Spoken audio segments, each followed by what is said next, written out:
Welcome back to the Still Building podcast. This is episode number 15, and today I have my really good friend, Mike Rama, with us. And just a quick introduction on Mike. Mike is a CEO and a founder of Brands Meet Creators, short for BMC, which is a TikTok shop affiliate marketing platform that connects brands with a network of over 70,000 creators. BMC offers managed campaign services for brands and is currently building a creator-facing mobile app and an AI-powered intelligence tool, which I'm really excited to talk about today. BMC is Mike's first real business, but it came after dozens of side hustles and failed attempts across the creator economy and digital marketing space. Mike is a location independent entrepreneur who splits his time between Colombia and Costa Rica and brings a grounded perspective on what it actually takes to build something that sticks after years of figuring out what doesn't. Wow, what a freaking bio, man. Mike, welcome to the show. I appreciate that intro. Excited to be here. Thanks, man. Thank you so much. Mike, if you don't mind taking us back a little bit, before we talk business, before we talk any hustle, before we talk any sort of TikTok strategies, who is Mike? Where do you come from? And what is your story? Great question. So I was born in Philadelphia, born and raised there. We kind of hopped around a little bit as a family, lived Central America for a year, lived in California for a little bit, kind of had the typical upbringing. Went to school, went to college. I was an athlete, captain of a lacrosse team, got really good grades, went to school, studied math and economics, and thought that I wanted to work for a tech company coming out of school. Didn't actually really know what I wanted to do, but I was smart, kind of liked math. I was very logical, kind of like an engineering brain. So I decided, okay, I'll be a math major because that keeps the most doors open for me. After school, ended up working in New York City, worked for like a marketing, analytics, and consulting company. Then I worked for a separate tech company, was on a data science team. And that's when I realized I'm an entrepreneur at heart. I don't want to work a corporate job my whole life.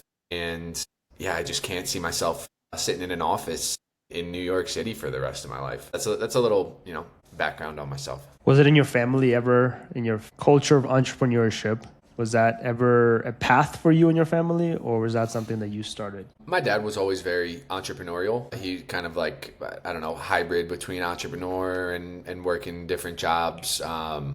If he did work something, it was typically a small company where he's almost like an entrepreneur. So I would say I probably got some of that from him growing up. But then it was something that I realized after college pretty quickly. I would say 3 to 6 months into that first job in New York, I was just looked around at the people that were there and I was like, that's not where I want to be in 5 years, 10 years, 20 years. And that's where I really got into this like side hustle phase of my life where it was like, okay, I kind of like worked my whole life to get to this point where it's like study, get good grades, get a good job. And like, that's the goal. And then you get there and then I'm like, wow, like was I just doing all of this to get here? And this is actually not even what I want. And then it was going through the phase of like almost unwinding that and figuring out, okay, where do I actually want to go? And how do I almost like escape this like reality that I built for myself? A lot of people, especially in entrepreneurship mindset, a lot of people have this itch, right? They have this want to be doing something bigger, better. And a lot of them, even I remember when I was going through my corporate world job, I was like, man, there's something bigger out there for me. And I want to be my own boss. I want to be my own entrepreneur. Was there something that specifically happened that made you actually make that switch? I mean, having a job in New York, that's like a dream of almost every guy that studies math, finance. I mean, you said you're a math whiz and tech. Having a job in New York is a big deal. Was there something that happened that made you say, you know what, screw this, I'm going to go on my own? And how did you get past of this thing holding you down of what if it doesn't work out? Mm-hmm. Yeah, I don't think there was one particular moment, and early on, there was never this like huge vision, like I want to build something big, I want to do something amazing. It was more, I want to figure out how to make between 5 and 10 grand a month for myself and kind of like own my own time and not have to sit in an office and be, tied to a certain job. I do remember, some specific moments where it's like I'm leaving the office maybe midnight, 1 a.m. That didn't happen every day, but it was like quite common working, New York City hours and taking a taxi home, and I'm like half asleep, but my brain is just like doing like Excel functions because like that's what I've just done for the last 12 hours, the past like 5 days in a row. And then I was like, oh my God, I gotta change something. Like I can't just be doing this the rest of my life, where I'm just like dozing off in the back of a taxi and my brain is like just like seeing Excel tables. There wasn't like one specific moment, but it was just kind of like that piling up months after months. Crazy, man. Excel worksheets at 1 in the morning. First Yeah, of I all, was leaving doing the a office lot at of 1 in the morning? Really? Was that normal? It wasn't like super common. That wasn't like a daily thing, but it happened quite a bit when there's certain deadlines. We got a presentation the next day. We got something that has to get done. It's just like, you're there getting it finished. Wow. I've heard about the New Yeah. York hustle culture. I've heard about like, how crazy it could get, but wow. I cannot imagine. Okay, so how I long did you actually work the I had corporate? so I had real quick. I was living with roommates at the time, and I actually thought I had it good. My one roommate was he was a paralegal, and he had it way worse than me with like the hours. There were multiple instances where I'm getting up early to go to the gym before work. Maybe I'm leaving 5:30 a.m. something like that, and I'm literally running into him. He's coming back from work, and I'm going in. That had happened multiple times, and I was like, oh, I got it good. Maybe I'm in the office till midnight, like just I don't know, a couple times a month, like rarely. But yeah, there can be some pretty crazy in New York. How long did you actually work there? So I had two separate jobs. The first one, I want to say about a year and a half. They were both probably around a year and a half.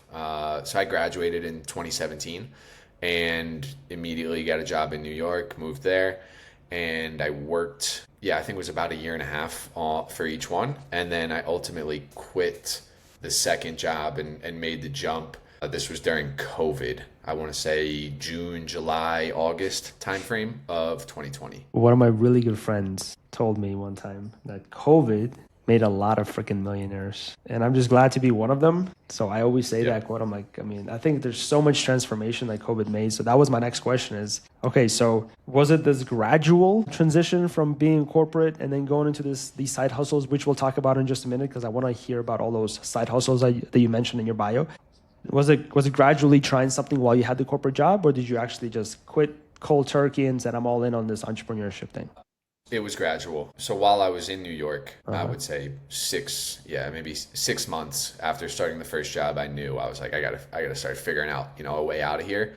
That's when I started doing some of these side hustles. And I mean, even initially, they weren't even side hustles, but it was just like exploring an alternate path, and each one would maybe last, I don't know, 2-3 months. And it just was failure after failure after failure. But in reality, you're learning, you're picking up a certain skill. It doesn't feel like that at the time. It feels like, oh my God, I'm an idiot. Why can't I figure this thing out? So it was just constant trying stuff out in my free time, figuring out how can I earn $1 on the internet working for myself. And then during COVID hit 2020, March or so, and New York City was like the worst place you could be in the world, basically. All my roommates had moved out. I decided to move out as well and just move back to my mom's house, like suburbs of Philadelphia. The whole company was completely remote at that time, so it was, work from wherever. All my roommates had left. I was like, cool, I'm gonna go move back in my mom's. And at the time, one of these side hustles was actually catching on a little bit for me, like one of the first times where there was more money coming in than money was going out. And so yeah, it was a gradual process to get there, but if there was ever a moment where I'm like, all right, let's go for it. COVID was kind of the right shake up. I was in a new environment as well. I was saving a lot of money too, because stopped paying New York rent, stopped paying New York everything. I'm living back at home with my mom. So I got a little bit more money in the bank. A little bit of money's coming in for this. And I was like, all right, well, it's now or never. Let's go for it. That's awesome. I love how you led in your bio. Like a lot of people would just leave that out, right? Dozens of side hustles that didn't work out, and BMC being your first real business, which we'll jump into BMC in just a minute. But can we talk about maybe 2 to 3 or Some examples of those side hustles that didn't work, but it really freaking hurt you. Like we're like, fuck, man, this was painful. Can you bring up a couple examples that you can go over? Yeah. First off, there were so many, and most of them they don't even count to even get the name as side hustle, because it was more like an idea, and I'm going to spend 3 weeks on this idea, and like it never even gets launched, and it's like, oh no, let's do a different idea. So there were even more of those, but there were a handful that had like actually some traction. So I'll talk through, maybe a few that there was actually like real revenue involved. We actually had products, stuff was selling. The first one was something I did with my roommates at the time. It was one where we all just kind of jumped in and we're like, whatever, let's try this. It was like a print on demand t-shirt company, right? I don't know, I feel like a lot of people probably go through some type of like clothing brand, and it typically never works out, but you learn a bunch. So we were making these print on demand t-shirts. They were like funny shirts that involved like athletes and kind of like almost like cartoon character type things. We probably sold several $1,000s worth of those. I really got to learn how to market things on Instagram. We created like Instagram theme pages. We were growing those, learned how to do like shout outs with influencers, and just even like what that meant, paying someone else to post and promote something for you, sending traffic to different pages. That was never going to work out in the long run, really. I don't know, just like a print on demand t-shirt business is not the ultimate path I wanted to go down, but also quite difficult when you're like living with roommates and also, trying to grow a business together and not everyone's on the same page. So that ultimately we just kind of shut it down. We were also going to run into like trademark infringement. It was one of those where it's not that much planning was involved, and it was just like, let's just run this direction, try things out. But like all of these side hustles, ended up learning a bunch. Like had no idea what even like Instagram influencers and like paying people for shout outs and a story post and what like influencers, they had like rates for what they charge. I didn't really even know that world existed. Same thing with like setting up a Shopify store, print on demand. It was just just learning how to like even just accepting payments. Learned a ton. Did any of those side hustles, did you lose any money, like a significant amount of money or time or relationships? Was there a failure that happened during those side hustles where maybe you were like, shit, maybe this is not for me? Maybe this entrepreneurship path is not for me. There was never really a moment like that where it was like, man, I lost a lot of money on this. I never got into one where it was like we had to put up a massive investment to do something. Fortunately, I would say it was more of a slow grind that made me question things, where it's like, man, I've been doing this for 2.5 years, like trying to figure something out, and like nothing still. Like I'm still here. I'm still working this job. So there was never like oh man, I made a terrible mistake. Let me just like question all my decisions. And it was a bit more of like, what's going on? Like, why is this taking me forever? Why can I not figure this out? And what kept you from going back to corporate world, even if you were not able to figure this out for so many businesses? Well, the thing was, like, I was still in the corporate world the whole time. So it wasn't like I left and then I was trying to figure it out. It was like I was doing them parallel. So I still, those 2.5 years where I'm trying things, I'm still working in the corporate role. And then I think COVID really was the shake up that I needed. It's just new environment. You start to think a little bit differently, had a little bit more space and time as well. Right now, working from home, you can you get away with kind of not working as much and putting more focus on the side hustles.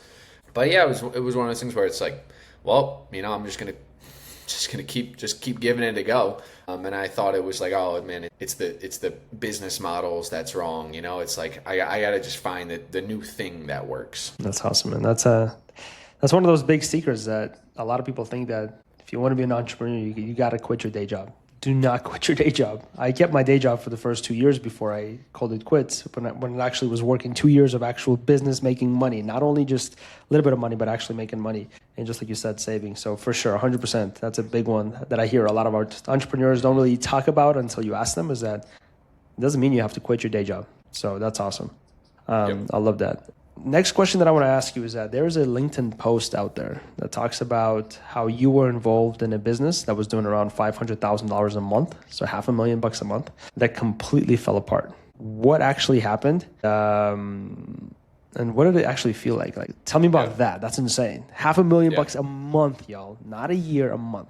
Talk to me. Yeah, this was okay. So great transition, because this is ultimately the like vehicle that allowed me to quit my job in New York. So during COVID, the side hustle that I was doing at the time was I was running Facebook ads for affiliate products, and most of them were like, digital products, like a course, info product, something like that. Basically the name of the game is, hey, there's this program, there's a course, whatever, and it costs $2,000 or $3,000 or $5,000, and I can run ads to those, and for every sale that I make, get a commission. Maybe it's $1,000 commission. So now the name of the game is, can I run ads to this thing, and if I get $1,000 commission on it, can I get cost per acquisition of less than 1,000, and I just make the delta on the two, and that was the game. And what was nice about that is I didn't really have to have like a full business, right? You don't need like the ops, you don't need like all the things. It's just like you're playing a game here. I'm running Facebook ads, and it's like, can I be good at basically marketing? That was the only thing you had to focus on with the affiliate lens, right? Because someone else has the business, they have the product, they have the funnel, they have the sales team, all that stuff. And so now it's just it's a marketing game that I'm playing here. And so that started working for me during COVID, and it was one of these first side hustles where it's like, oh, okay, more money is coming in than is going out. And it got to a point where I was probably spending 20 to 30 grand a month on Facebook ads, and like just bringing back in like maybe 30 to 45 grand. So it wasn't like a crazy like margin or anything, but it's like, okay, cool. If I'm spending $1,000 a day and I'm bringing back like 1,400 a day, and like that's it, I don't have any costs or anything involved, like that's the game that I'm playing with this. So that's what I was doing during COVID, enough money to quit the job. And then ultimately the way I got into that whole world was I decided to like take a program, right? There's a ton of these online education programs, courses, communities, way more popular now than they were back in 2019, 2020. And essentially this is what they were showing in there. It's like, okay, how can you be a digital marketer? And then your first step is you don't need to build your own business, but you can just use that skill for selling affiliate products and try to make this delta. So I took their program and started applying it, and it was working, and I kind of became one of the like top students in the program, right? I was like a big success story because it's like, cool, like I did it. It worked, and I was able to quit my job, able to like afford my lifestyle. So I moved to Mexico, and then I was slowly helping out the company with more and more, right? I was like one of their top like success stories, slowly helping out with like community management a little bit. Next thing you know, I'm helping out with like different coaching calls, Q&As, kind of showing people exactly how I'm doing everything. Eventually got to the point where I'm running a lot of like the fulfillment calls for them, doing a lot of coaching calls. And yeah, long story short, we can dive into it more, but I watched them start as like a pretty small company and scale it up to around $500,000 a month. And then ultimately just watched the whole thing kind of fall apart and collapse on the back end to where the company didn't even exist, a year or so later. What happened? How does that work? How does that even happen? You're making $500,000 a month, and then you collapse. What happened? Yeah. So I think it was actually a great learning point for me, just to be able to see that, right? Because coming from where I was in the corporate role, you don't really know how a lot of these like startups operate. Startups either in like the info space, agency space. So just getting to see like the back end of like what this looked like was super helpful. I think there were a couple reasons why the whole thing ended up falling apart. First one is there's no recurring revenue in the business. It's a lot of just like one-time purchases, all just based on Facebook ads and just like one channel. And when that one channel doesn't really start to work that well, you can see it, right? So if all your leads are coming from Meta and Meta's not working, cool. You're definitely going to see a slowdown. But the bigger thing is that the actual mechanisms that were working previously weren't working anymore for the people that were in the community, right? So what I was doing in 2020, running meta ads to these affiliate offers and like making the delta, like that strategy just started to get harder and harder, right? Every year meta costs are going up, every year it gets harder. And so now, as you know, if you're an affiliate, you're slowly getting squeezed. And so just like the ability to be profitable doing that got harder and harder and harder. And so like as people start getting less and less results, it just gets harder to really scale something out, right? And so to me, the biggest takeaway was like, you really got to focus on the client results, because that's like the flywheel that feeds everything, right? If you have an agency and you're constantly getting really, really good results for your clients, then you market the good results and people are happy, they stay with you longer. But if it's the opposite and like no one's getting results, instead of that like, you know, upward flywheel, it's like a downward spiral where it's like no one's getting results, so you don't have like any good results to go market, and like the whole team's less motivated and the morale is low, and it just creates more of like a downward spiral. And so yeah, those were kind of the two big things that happened, is like, you know, the product that was being sold just kind of stopped getting results for people, and then also there's no like recurring revenue on top of it. It was all being sold through one channel, and that one channel is becoming more and more difficult. So it was like a very big, you know, spike up and then just kind of a crumble on the way down. Wow. And this is you working for someone else. This is you. Correct. Wow. Okay. Correct. So I had no equity in the company. I was, you know, like a contractor, just kind of helping out with fulfillment and things. And so in late 2020, maybe early 2021 was when I made the decision. This was like another huge jumping off point for me. There was one, which was the jumping off point, you know, leaving New York and kind of doing my own thing. But honestly, this jumping off point felt even bigger, because now I literally had no plans, no business, no nothing. It was like, well, I don't see a future here at this company. I don't have like any equity, anything long term, and the ship's kind of sinking. What am I doing over here? I got to go figure this out, you know.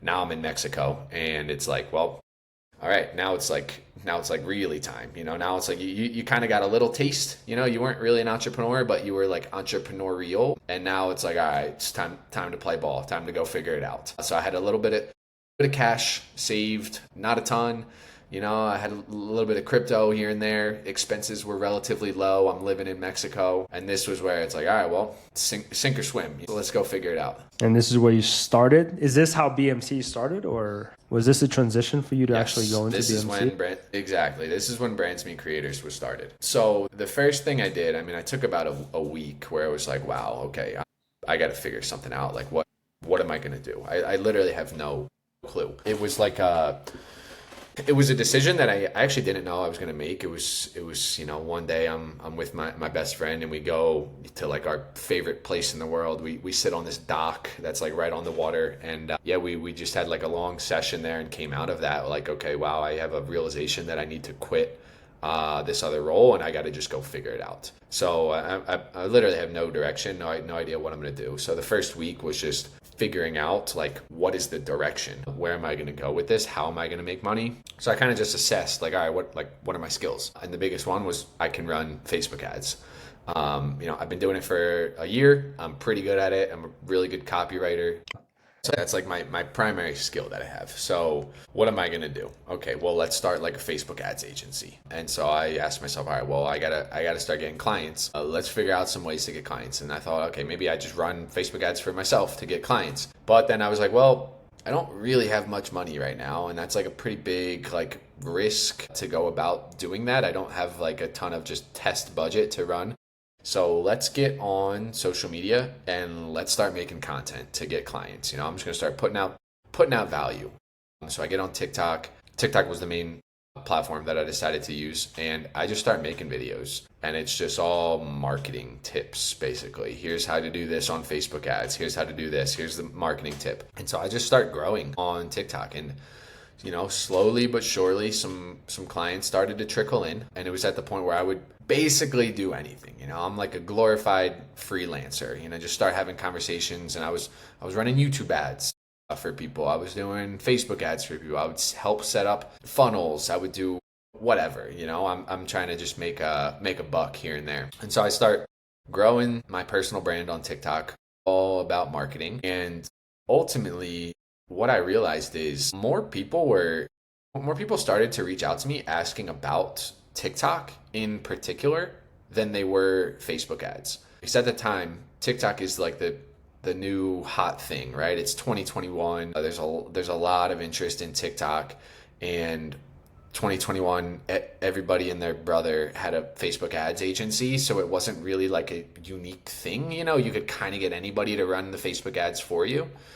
So yeah, more and more people were reaching out to me specifically about TikTok, and I kind of took that as a bit of a sign. And at the time too, like I'm doing whatever I can do to make some money. So if someone was like, hey, I need you to babysit my kids, like I would babysit their kids, So if people were asking me about TikTok, cool, I'll help you out with TikTok. And so yeah, people were asking me more and more about it, and I forget exactly, what the first client was or how it came up, but ultimately there were more like e-commerce brands. They wanted help on TikTok. And so I started working with a few of them and maybe doing like a little bit of consulting here and there, giving them strategy. But ultimately what these companies wanted was, I just want someone to just run my TikTok for me, right? Like take our products and just make like 1, 2, 3 videos a day and just help us grow on TikTok. And I was like, cool, I'll make it happen. I'll figure out how to do it. And this is really where Brands Meet Creators was born.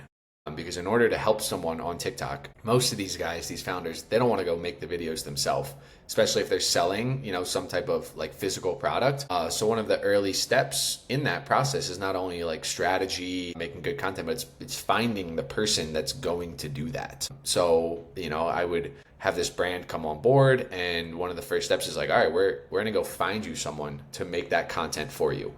Then I would make a post on my TikTok. I'd be like, hey, this whatever. They're looking for a creator, creator that's going to be like the face of their brand and make 1, 2, 3 TikToks a day. They'll pay you a couple $1,000 a month. And so that slowly started happening more and more. Some of these deals were structured like a bit of cash for the content creator and also some type of like affiliate as well. But it got to the point where it started to build this audience of like both sides, right? Like the content creator side and the brand side of the business. So every time a brand would come to me, we'd figure out what type of creator they want. I'd make a post. I'd be like, hey, I'm looking for mom content creators. You need like kids that are under the age of 6 because it's this like parenting product, whatever. Just like comment below if you would be interested in this. And I go DM them. I do some interviews, then like place them with the company, help run some strategy there. And that was like the initial days of Brands Meet Creators. So it went from me just putting out marketing content to realizing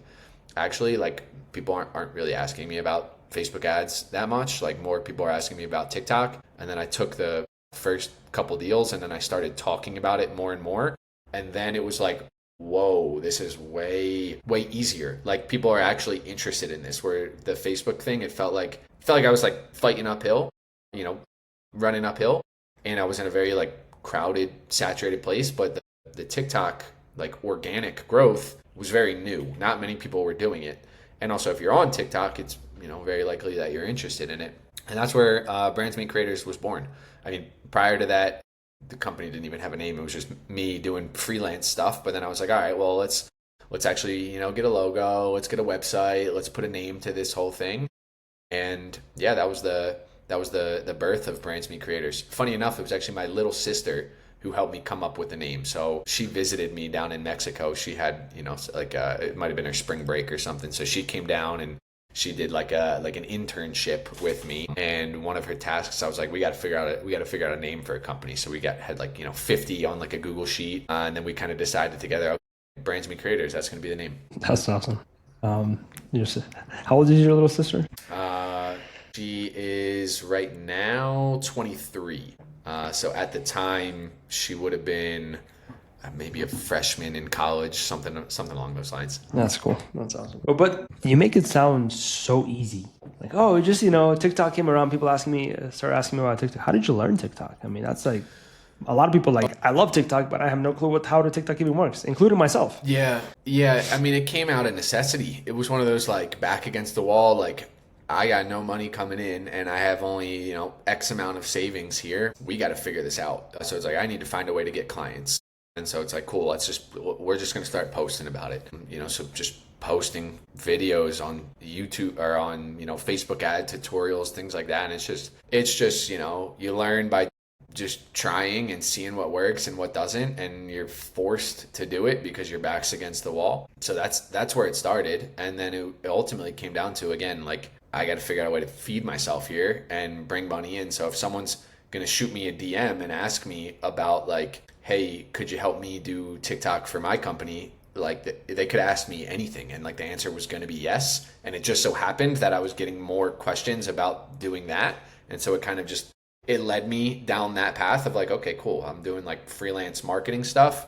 And it was just less and less was Facebook ads and YouTube ads, and more started to be TikTok. And I saw the writing on the wall. I was like, well, the opportunity is, it's on this side. This is kind of the newer thing. I'm starting to get more and more questions about this. You kind of just feel the traction happening. So you had this personal brand that you were building, and you used that personal brand to start attracting brands. And then after the brand said, yes, I'm interested in working with you, help me sell this on TikTok, then you would just literally create a video of yourself saying, if you're interested in selling this, we're looking for this type of individual, reach out. Yes. That's how it happened? Exactly.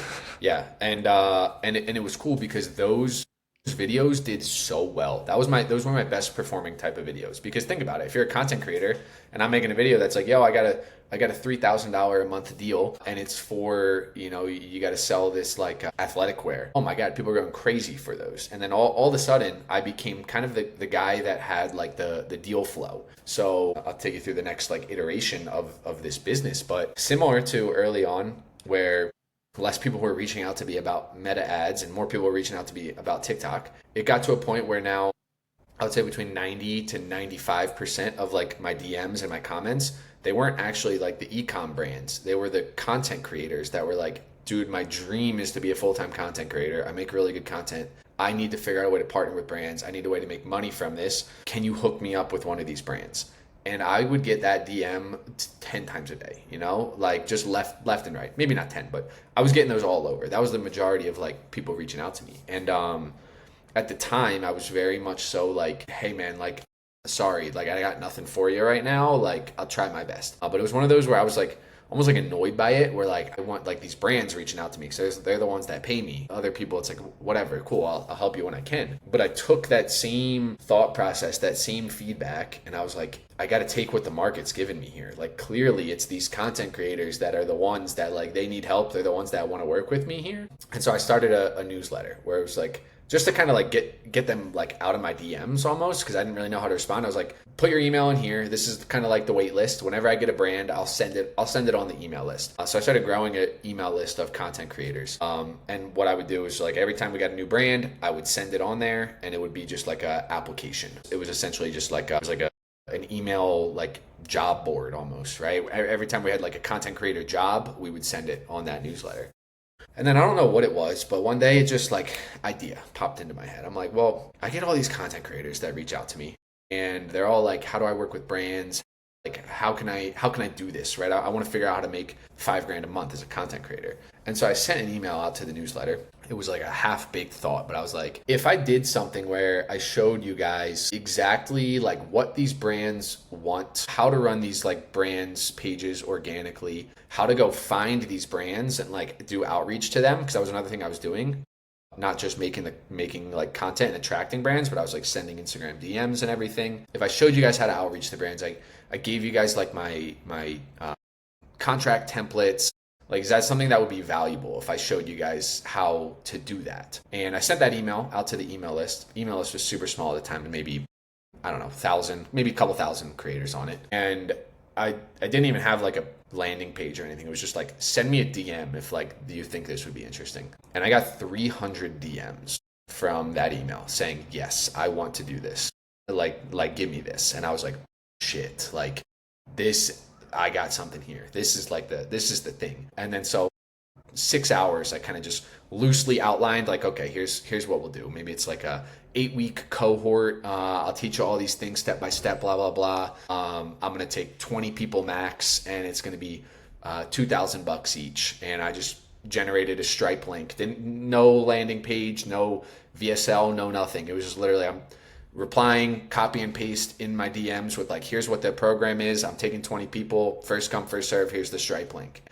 Yeah, I made like 30, 40 grand like that, which was way more than I was making doing the freelancing and the agency stuff. And I was like, oh my God, well, my business just changed overnight. This is a completely different model. Wow. Okay, so you are now teaching these creators on how to attract these brands. Exactly. I was basically showing them like, here's how I've set these partnerships up before. Here's what the brands want. Here's like what's working for these brands. Here's how to structure it. Here's how to go find them. Here's how to run the pages. Like basically just what I had been doing the past several months and just showing them like, here's how you do it. Here's how I'm finding these clients. Here's how you work with them. Here's the contracts. Here's how to do the outreach. Here's how to run the strategy. Yeah. And what was pretty nice too is in that first cohort, I got a couple of the creators and there's some really good results.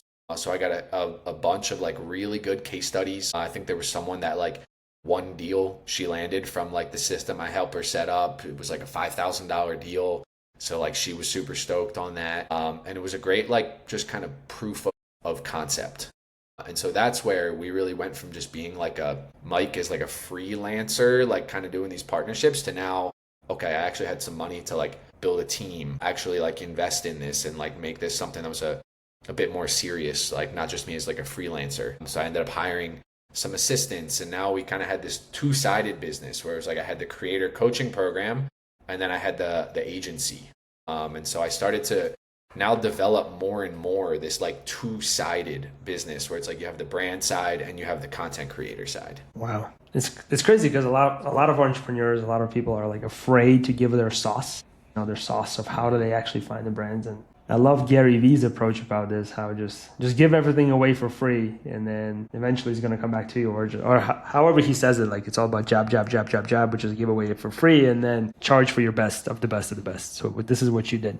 Okay, so where is the business now? What type of model is it now? Is it still you have those two avenues where you help the creators and you have the brands and or which one are you focusing on the most? What is working and what is not working? Yeah, it's still a similar model. Okay.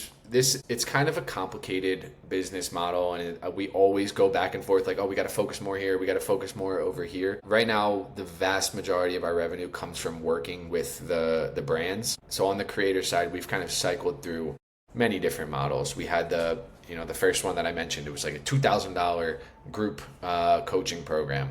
We played around with different price points. I brought on different coaches to the team. Then we went a different model, which got really popular over the last few years, which was like the monthly school community and like the monthly like community group coaching. So we shifted to like a $99 a month school program, school community. Right now, we actually have the community completely for free. So we don't charge anything for community or the coaching. And we're in the process, it should be launched in the next month, of rolling out our app, which will have a free and a paid version. But yeah, for the most part, the vast majority of revenue, it comes from working with the brands. But what's interesting about the model is you need both sides, right? Because essentially what the brands are buying is access to this network. So the creator side is like the supply side of the business. Wow. And that side you don't charge. Creators can come to you, they can learn from you absolutely for free, join your school community, and then the business makes the money from the actual brands that hire the creators. Correct. Interesting. And when did you make that switch? It's kind of been an ever evolving switch. Again, we changed the price points a bunch, but we made the community free about three months ago. Wow. So prior to that, it was $99 a month to join the community. But you didn't need to be in the community to be considered part of our like supply side network.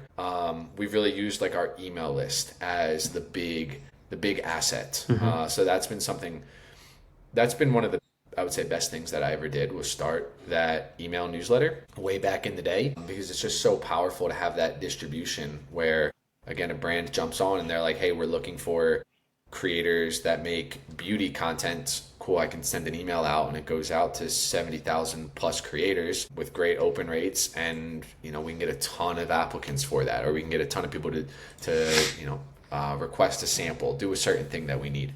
And that's something that can never really be taken away from you, right? Where, I have 100,000+ followers on TikTok right now, but I kind of stopped posting content for a while. And with TikTok, it's like, that doesn't matter if you have those followers. It's like, can you reach those followers, right? Same thing with all these other platforms. You could have a massive following on YouTube, but what if all of a sudden your YouTube videos that you're posting, they just don't get views anymore? They're just not getting shown. You don't actually own that subscriber. With your email list, you own that. So that was one of the best things that we've ever built, was like really focusing on building that email newsletter. Let me take you back a little bit, if you don't mind, to the Yep. time when you were working for that Facebook ad agency, and how you were talking about just a minute ago how all of their income was coming, or all, the business was based on running Facebook ads, right? And it was not the best of strategies, and that's probably one of the things that failed. Your whole business, and correct me if I'm wrong, but right now your whole business is on TikTok.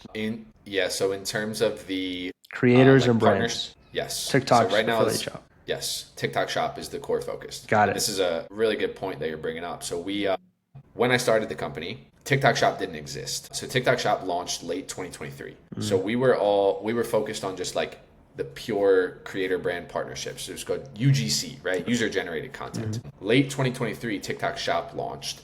Basically what happened is our creators, the vast majority of them, they start testing out TikTok shop, right? It's a new thing. People are, testing stuff out. And what just happens is creators go from making, I don't know, $500 a month, $1,000, $2,000 a month to like, we had people that were making $100,000 in a single month, just because TikTok shop was just this insane way for them to monetize, where it's like you get a couple viral videos that get 5, 10, 20 million views, you get a percentage of all the sales, and they're making serious money. And so when that happens to a couple people in your community, everyone sees that, and then everyone wants to do that. And so we had this like flood of like all of our creators wanted to be on TikTok shop. And then we saw the same thing with brands. All the brands that wanted to work with creators, the TikTok shop was like the hot thing. And at the time, similar to the whole mindset of like, well, everyone's doing Facebook ads, but like, here's this thing that's hot that no one's doing. We're nimble, we can move fast. Did something similar where it's like, okay, we have like the standard like UGC creator partnerships, but there's hundreds of other platforms that do that same thing. TikTok shop was just created, and like we think we have a setup to be able to like dominate that. Cool, let's go all in with that. So that's when we put like a massive focus on TikTok shop, and we just decided like, okay, we're gonna go all in. But that was late 2023. Fast forward, and now we are actually at the point where, okay, you know what? I think we need to expand another layer so we don't have that just like, we're not just siloed into one platform. So we are actively, I'm not going to say stepping away from TikTok shop. That'll still be the bread and butter, but like expanding our offering. Yeah, because I was going to ask, wasn't that in 2024, 2025 when they were, the whole thing about banning TikTok when Trump was in office, and then the whole thing, didn't that scare the shit out of you? It did. That was a rough couple of months for sure. And that's when we started making those steps to open up the offering again. But then TikTok got reinstated, and it seemed like, okay, there's actually, it's solidified. Like right now, TikTok's not going anywhere. But there was a point where it was like, okay, maybe it's a little bit spooky. This could get kind of ugly. But yeah, I'm confident it's not going anywhere. But at the same time, we do want to expand and be like multi-platform. Yeah, because that was the biggest question for me, especially when I speak to entrepreneurs who have one source of, just like you said, Facebook, Google ads, whatever YouTube ads you're running. Just be ready.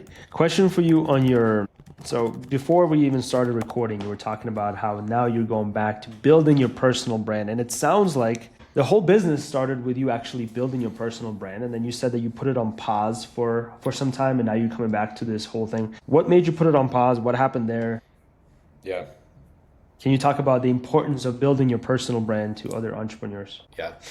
I'll start with why I put it on pause. So I got to this point where I'll call it like maybe a mental blocker, or I got to this point where I think it was in probably 2023. For context on the company's size at the time, I think we had just hit our first $100,000 month. We have a handful of employees, and the majority of the revenue is like the creator coaching program. So we have the creator coaching program, and then the agency is like kind of a smaller component. I got to this point where I wanted to take a level up. I felt like I was an entrepreneur that was like, I didn't have like a real business. I felt like the business was like me, like I was the face of the business. And like if I wasn't there, the business collapsed, right? And I had this like aspiration where like, I want to be one of these like real business guys that like, they can step away from their business, right? That thing just runs without them. They have like a software, a platform, right? I have this like coaching program thing, which is cool. Making a bunch of money from it, it's great. But like, I want to be like the real deal. You know what I mean? Like, I don't want to just be a guy. I'm like, I got to make videos to get clients. And so I got, in this like mental frame where it was like, I need to be able to build something that can stand on its own without me. And I think that thought process, that is the right thought process, right? I think as an entrepreneur, you should be trying to build something that like it can live without you. It can run without you. But I think I took it a little bit too extreme. And I think I had a bit too much of like a chip on my shoulder, a bit of like a mental block where like I really wanted to just like completely separate myself from the business. I also kind of got tired too of like having to make content that drives business. When you make 3 TikToks a day for 2-3 years in a row, you kind of burn out a little bit. So I was burning out a little bit with making content, and I wanted to kind of remove myself from the business. And so I went through this phase of like figuring out how to do that. And I think I took it a little bit too far, to the point where I was like, all right, well, I'm just gonna like kind of stop making content altogether. I would make some here and there, but yeah, I look back at it and I'm like, well, it was the right thought process to build something where it doesn't need you. But at the same time, like that was one of your biggest strengths. And like it brought so much value to the company by you making content for it. And you kind of just stopped doing that. Just almost like prove to yourself that you could do it. So yeah, I basically went through this phase of 2+ years of like not really doing anything with my personal brand. Maybe I'd make a video here and there, but over the last month or so, I've just realized like, yeah, maybe that was like kind of a silly decision. And that just the personal brand right now is so incredibly important. And yeah, now I'm back to, one piece of content every day. I just started jumping back into that. I'm going to do it a little bit differently than I did previously, but I see it's so important in today's age. And even after only jumping back in for a few weeks of posting, I'm already getting the inbound messages like I used to that are just starting to point me in different directions where like, okay, now I can kind of see where opportunity is. I see what people are asking now, what I can help people out with. But it's such a massive thing to have today. Especially since I'm glad that you mentioned this, because a lot of people want to separate themselves from their brand and from their business. And the thought process is just like you said, because I want to sell my business one day. I don't want to be part of, but at the end of the day, you are who you are, and you are your business. You did mention in your bio that you're working on not only the app, but also an AI tool. Can you talk a little bit about what that AI tool, and would you be talking about that more in your content coming up? Yeah, I've been doing a lot of content around AI systems. So we have a handful of AI tools that we have now. The first one that I created, first of all, I have like kind of like an engineering brain, right? Like a data science team, math major. So I nerd out about like being able to build things. So a little over a year ago, we built what we call like our viral script writer. Essentially, it's just a custom GPT that's trained on the top, several hundred TikTok shop video frameworks. And so now creators can just go into that custom GPT and say, hey, write me a video for this product. And it'll be able to brainstorm with them, right? It's having an AI that's trained on the proper data set. So we launched that maybe a year and a half ago. That did awesome. And that just kind of got me, doing a little bit more and more with. Recently, we launched something similar, but for brands, where basically a brand will come to us and they'll say, hey, here's our brand, here's what we do, here's the product, and we want to know like what should we be posting on TikTok. And essentially what we do is we're constantly scraping the top performing TikTok videos, and we're running them through a handful of a pretty like in-depth analyses, right? So we're doing the visual analysis, running it through Google's Gemini, so it knows exactly like what is visually happening in this video? What does the person look like? What are they doing? What are the movements? And then we're taking the transcript, we're running it through like framework analysis. Like, how is this video laid out? What is the hook they're using? Are they doing like a problem solution framework? Is it a skit? And we're collecting like tons of data points on these videos. And we also get the revenue data from TikTok. So we know like, okay, here's how much this video sold, storing all of that in a database. And so now when a brand comes to us and they're like, hey, we have this like magnesium supplement, we want to know what we should be posting. We now generate them on a weekly basis. Like, hey, here's a creative brief that you can give to your creators. Here are all the videos that are trending in the supplement category or the magnesium category, or trending for helping people with sleep. And then we basically customize those for the brand. And so now it's just a way for them to get research on like an ongoing basis and just completely automated. That's brand new. Like, just beta launched that last week, but got some incredible response back from that. And so we're constantly tweaking. And that's where I spend a lot of my time now, is like building net new things for the company. I'm in Claude Code probably 60 to 70% of the day right now. And that's kind of been the main like value driver that I've been bringing to the company, is like, okay, how can I build these new tools, new things for the business? And super grateful for the rest of the team I have that can kind of help with like the day-to-day operations and just keeping the ship running while I'm building these new components. That's really cool. And you're kind of lucky that you have that mathematician brain, that engineering brain. Not most, but a lot of entrepreneurs don't. A lot of entrepreneurs are the visionaries. They get excited. They have the idea.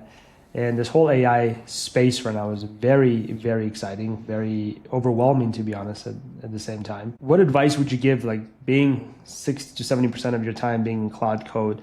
What are some tips on getting past the fear of getting into AI? What would maybe some resources that you can share that entrepreneurs can use on how to learn Claude Code? Is it just YouTube University, or is it just kind of putting up your sleeves and diving into it and, just like you said before, just learning as you go? It's both. Those are actually the two like best ways that I've learned so far. One is just in my free time, I'm watching YouTube videos on Claude Code. Like I love to walk. I'll probably walk between 90 minutes to 2 hours every single day. Typically I'm listening to some type of like YouTube video training, or sometimes I'm just walking and thinking. But a lot of it's just like researching and just keeping my finger on the pulse of like what is happening in the space. Anthropic is shipping new things every single day, it seems like. So that's one side. And then the other side is, which is arguably even more important, is just starting. Like you got to start at zero. And if it's something that you want to do, just go for it.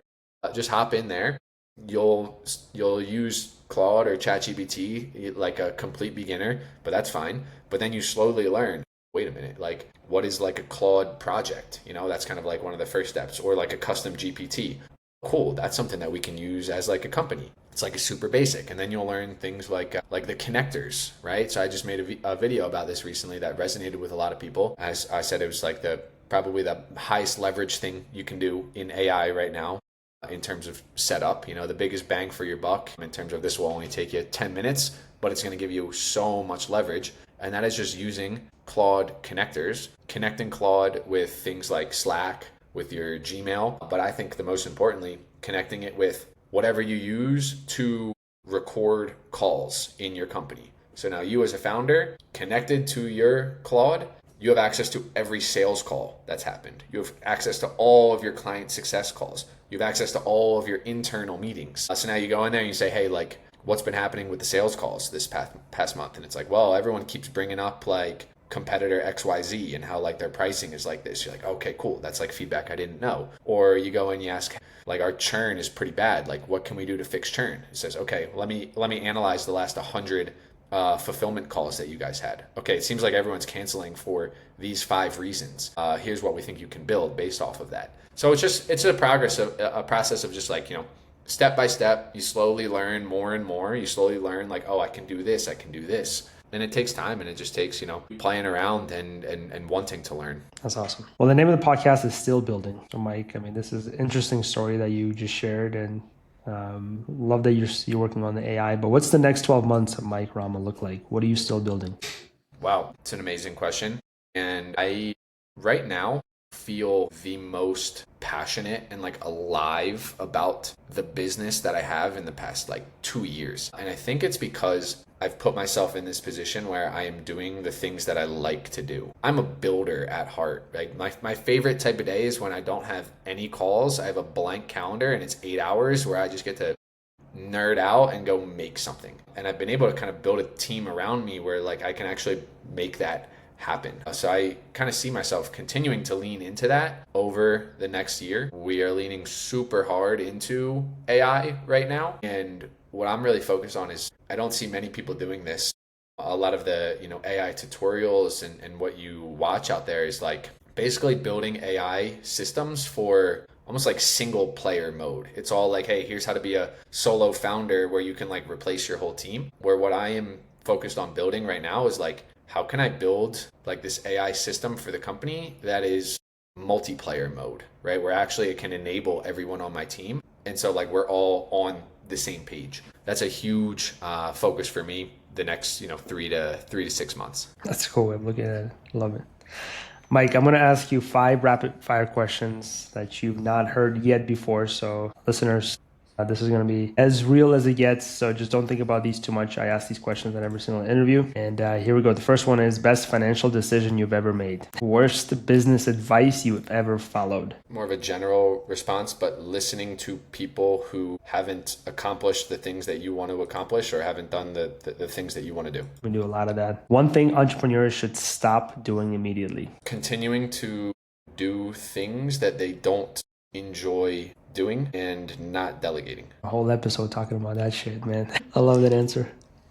Question number 4, the app, tool, or resources, or a resource that has the biggest, let me re-ask that.